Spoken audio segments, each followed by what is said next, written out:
Amados hermanos en Cristo y estimado público, la única forma en la que se puede ser salvo y así entrar al reino de los cielos es por medio del Señor Jesucristo.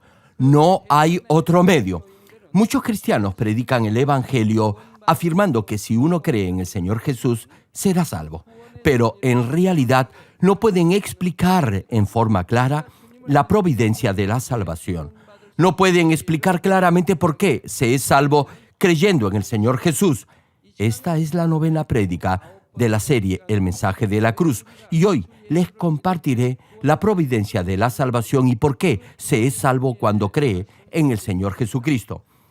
Antes del inicio de los tiempos, Dios ya había elaborado un plan para salvar a la humanidad que caería en manos del diablo y de Satanás y liberarla de la ley del pecado y de la muerte. Sin embargo, no fue hasta que llegó el tiempo determinado por Dios, es decir, hasta que Jesús fue crucificado y luego resucitara, que Dios mantuvo oculta esta providencia. Primera de Corintios, capítulo 2, versículo 7, dice al respecto: mas hablamos sabiduría de Dios en misterio, la sabiduría oculta, la cual Dios predestinó antes de los siglos para nuestra gloria. Hermano, la pregunta es, ¿cuál es entonces este misterio o secreto? Espero que puedan entender claramente la sabiduría de Dios que ha estado oculta desde antes de los siglos. Oro en el nombre del Señor para que siempre puedan dar gracias y alabar a Dios por su sabiduría y amor. Estimado público, Adán y Eva comieron del árbol de la ciencia del bien y del mal porque la serpiente, instigada por Satanás, tentó a Eva. En el momento en que Adán y Eva consumaron su pecado, Dios profetizó sobre la salvación de la humanidad. Génesis capítulo 3, versículo 15, menciona al respecto: y pondré enemistad entre ti. Aquí Dios se está refiriendo a la serpiente. Continúa el pasaje: y la mujer, y entre tu simiente y la simiente suya. Esta te herirá en la cabeza y tú la herirás en el calcañar, es decir, en el talón. Aquí, mujer no es una mujer en el sentido físico del término, sino se refiere espiritualmente a Israel. La simiente o descendencia de la mujer representa a Jesucristo, quien saldría del pueblo de Israel. Asimismo, la primera parte de Apocalipsis capítulo 12, versículo 5, cita: y ella dio a luz un hijo varón, que regirá con vara de hierro a todas las naciones. Hermano, aquí se usa la expresión y ella dio a luz un hijo varón. En este pasaje, Dios declaró que la descendencia de la mujer, esto es, Jesús, heriría o aplastaría la cabeza de la serpiente. Herir a una serpiente en la cabeza resulta mortal para ella. Jesús, aplastando la cabeza de la serpiente, es la profecía de que destruiría la autoridad del diablo y de Satanás que incitaron a la serpiente. Además, Dios dijo: tú, refiriéndose a Satanás, prosigue el versículo, le herirás, indicando a Jesús, en el calcañar, esto es, en el talón. Si uno se lastima el talón, no podrá caminar y se caerá. Esta es la profecía que indica que Jesús sería crucificado al ser clavado en sus manos y pies. De igual forma, Dios ya había predicho que Jesucristo, quien destruiría la autoridad del diablo y salvaría a la humanidad, saldría del pueblo de Israel y también que sería crucificado por una conjura ideada por Satanás. No obstante, el diablo sabía que el Salvador vendría a través de Israel y que le despojaría de su autoridad. Por eso, trató de matar al Salvador que estaba por venir para no perder esa autoridad y gobernar para siempre este mundo. Estaba esperando al hijo de la simiente de la mujer que iba a nacer. Así, cuando un siervo de Dios aparecía, intentaba matarlo pensando que tal vez sería el Salvador. Por eso procuraba siempre matar a los profetas, discípulos y apóstoles, quienes manifestaban milagros y mostraban señales de Dios. Finalmente, hace más de 2000 años, Jesús nació en Israel, en la ciudad de Belén. El diablo trató de matar a Jesús instigando al rey Herodes, quien en ese tiempo gobernaba Israel. Satanás hizo que Herodes pensara que su trono estaba siendo amenazado por Jesús, quien había venido como rey de Israel. Por ello, el rey expidió una orden para matar a todos los niños varones menores de 2 años en Belén y en todos sus alrededores. Sin embargo, Jesús ya no estaba allí, porque un ángel de Dios había aparecido en sueños a José, quien era, de acuerdo a su genealogía, el padre de Jesús, e hizo que escaparan a Egipto. Incluso después de esto, el diablo intentó matar a Jesús por medio de gente malvada. Aquellos que tenían maldad en sus corazones fueron usados por el maligno para atentar contra la vida del Señor. Hermano, durante su ministerio, Jesús solo hizo lo bueno, sanó a los enfermos y predicó el evangelio del reino de los cielos. Aún así, hombres perversos como los fariseos y los sacerdotes tuvieron celos del Señor y procuraron matarlo usando artimañas o engaños. Pero Dios lo protegía y nadie podía dañarlo. Hermanos, Jesús se libró de situaciones muy peligrosas con gran sabiduría. No obstante, cuando el tiempo de la providencia de Dios llegó, Jesús fue arrestado y enfrentó la terrible muerte de la crucifixión. Todo, absolutamente todo, incluyendo la protección y el arresto del Señor, fue hecho dentro de la providencia de Dios. Queridos hermanos, el diablo pensó que al haber crucificado a la simiente de la mujer, que aplastaría la cabeza de la serpiente, mantendría para siempre su autoridad sobre el ser humano. Sin embargo, aquí es donde está la sabiduría de Dios. Podríamos decir que al matar al Señor Jesús, el diablo cayó en su propia trampa, se convirtió en instrumento para cumplir la providencia de Dios. ¿Qué quiero decir con esto? Que mató al Señor Jesús solo para deshacerse del Salvador.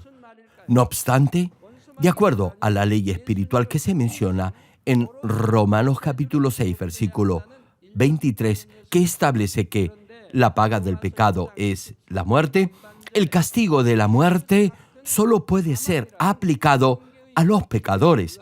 En otras palabras, la pena de muerte no puede ser dada a quien no tiene pecado.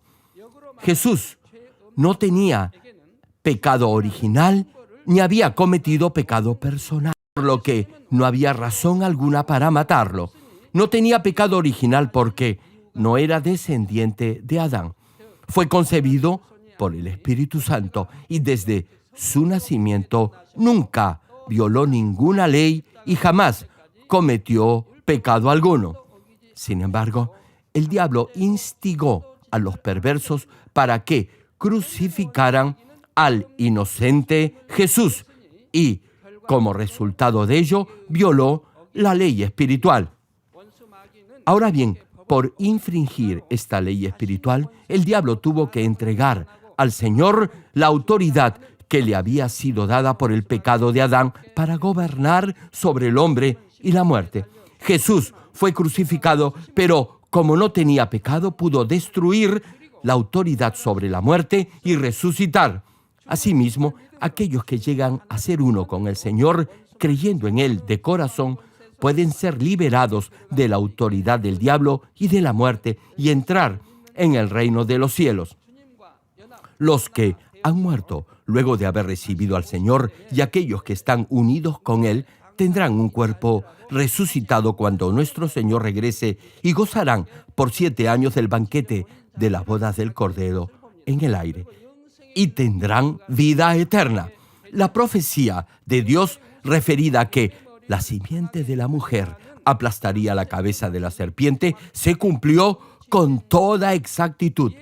Al respecto, Romanos capítulo 5, versículo 18 y 19 señalan: así que, como por la transgresión de uno vino la condenación a todos los hombres, de la misma manera por la justicia de uno vino a todos los hombres la justificación de vida, porque así como por la desobediencia de un hombre los muchos fueron constituidos pecadores, así también por la obediencia de uno los muchos serán constituidos justos. Sí, hermano, por la obediencia de uno, es decir, de Jesús, los muchos, no todos, aceptarán al Señor como su Salvador y vivirán de acuerdo a la palabra de Dios. Hermanos y hermanas en Cristo, qué inmensa es la sabiduría de Dios, ¿verdad? Debido al pecado de Adán y Eva, ellos tuvieron que recibir el castigo de la muerte de acuerdo a la ley espiritual. Ya les expliqué por qué Dios puso el árbol de la ciencia del bien y del mal, sabiendo y conociendo que Adán iba a comer de él. Sin embargo, cerca de 4,000 años después, el diablo transgredió la misma ley espiritual, por lo que perdió su autoridad sobre la muerte. Por la misma ley del reino espiritual, la paga del pecado es muerte. En un momento dado, toda la humanidad cayó en la muerte y en otro instante, por esa misma ley, la autoridad de la muerte fue derribada y ahora puede ser salvo por fe. ¿Cuántos se alegran por ello? El diablo trató por todos los medios de mantener hasta el fin su autoridad, pero Dios previó ese plan y ya había preparado desde el principio la providencia de la salvación. Si el diablo hubiese conocido la providencia de la cruz, no hubiera complotado para matar al Señor Jesús. La escritura de hoy, en 1 de Corintios capítulo 2, versículos 7 al 9, dice: mas hablamos sabiduría de Dios en misterio, la sabiduría oculta, la cual Dios predestinó antes de los siglos para nuestra gloria, la que ninguno de los príncipes de este siglo conoció, porque si lo hubieran conocido, nunca hubieran crucificado al Señor de gloria. Antes bien, como está escrito, cosas que ojo no vio, ni oído oyó, ni han subido en corazón de hombre, son las que Dios ha preparado para los que le aman. Este es el secreto oculto desde antes de los siglos. Si el diablo hubiese conocido este secreto, no hubiera crucificado al Señor Jesús y no se hubiera abierto la puerta de la salvación. Por eso se le llama la sabiduría oculta antes de los siglos. Dios mantuvo oculta su providencia hasta que se cumpliera completamente por medio de la cruz para que el diablo no lo supiera. Como Jesús, quien es uno con Dios, sabía de esta providencia, obedeció hasta la muerte y cumplió la providencia de la salvación.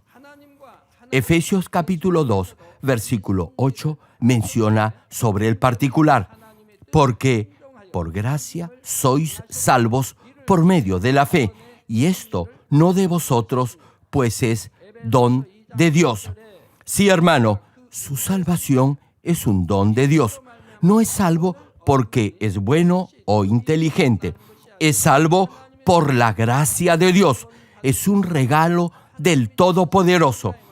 Y Romanos capítulo 10, versículo 10, cita al respecto: porque con el corazón se cree para justicia, pero con la boca se confiesa para salvación.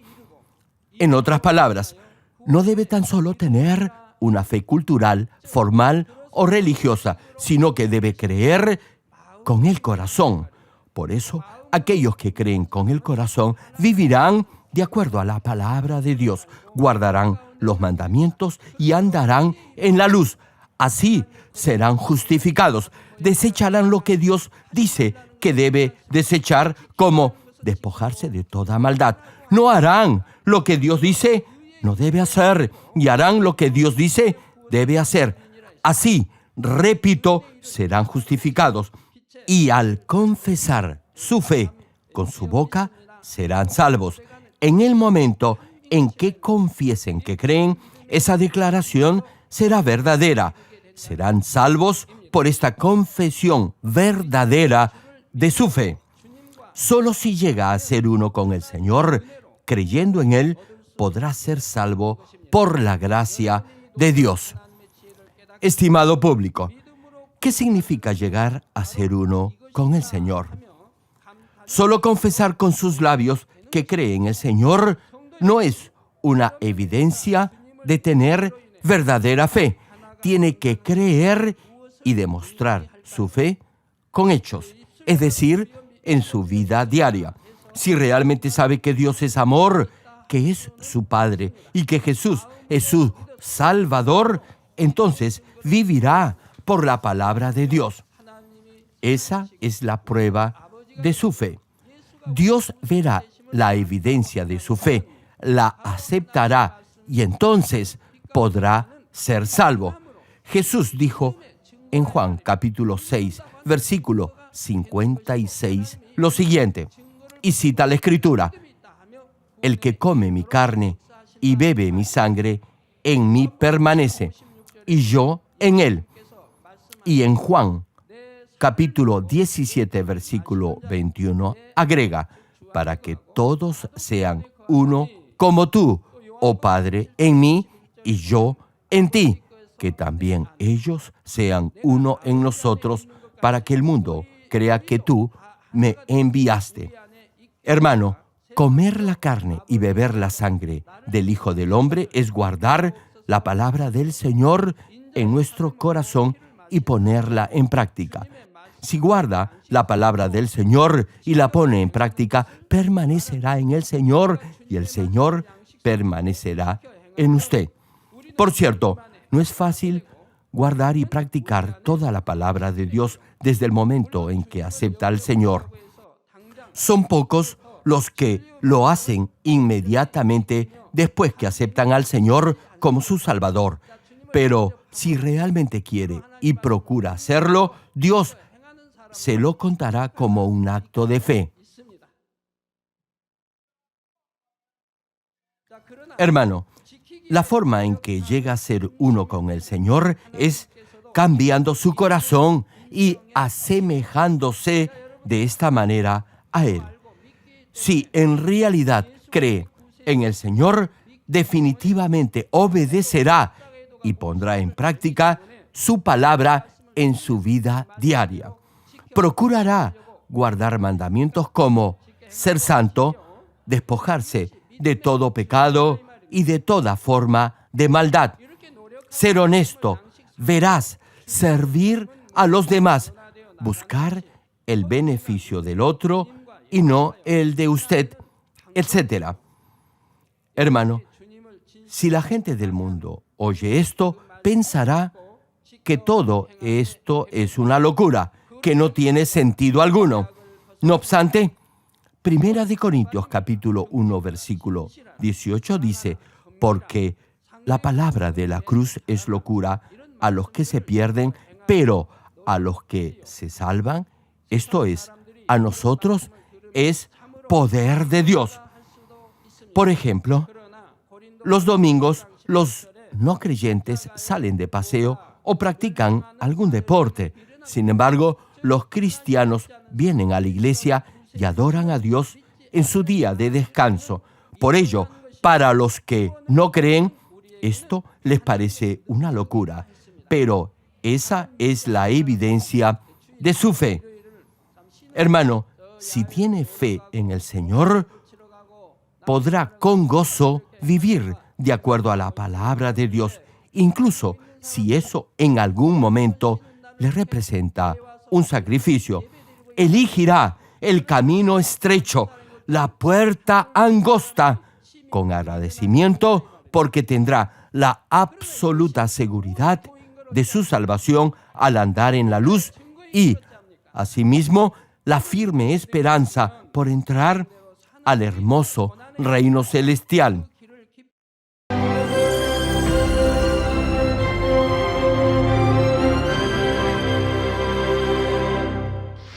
Aleluya. Dios Todopoderoso de amor, pon tu mano sobre todos los hermanos y hermanas y sobre todos los miembros de nuestras iglesias en el mundo entero que están recibiendo con fe esta oración que trasciende el tiempo y el espacio a través del satélite, la televisión, el internet, o que le están escuchando por radio o por cintas de audio en todo el mundo. Pon fe en sus corazones para que puedan creer en ti y se despojen de todo pensamiento negativo y toda duda. Líbralos de toda prueba y aflicción.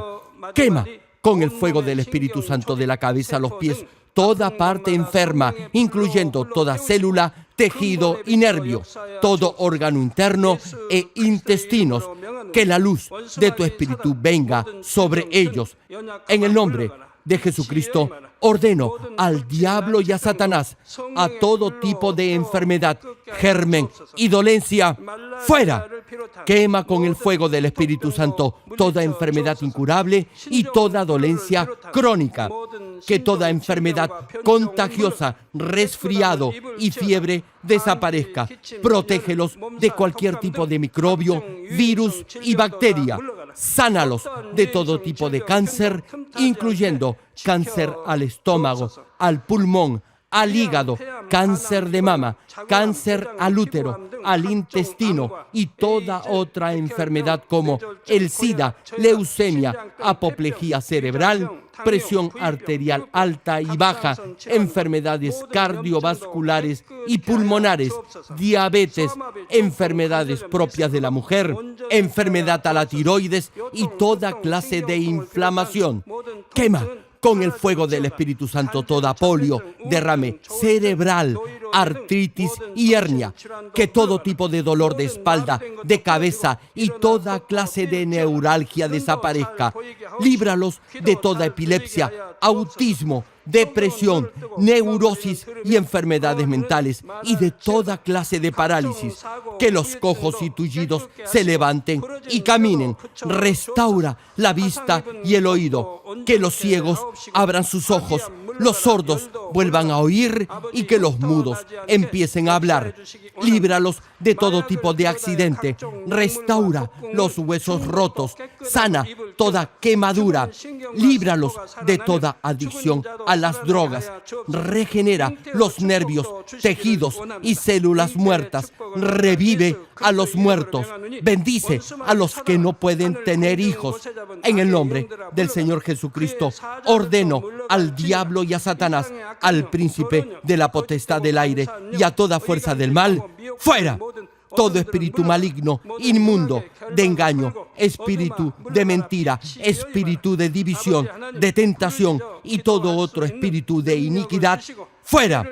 Ato a toda fuerza de la oscuridad y de maldad y que la luz de tu espíritu descienda sobre ellos.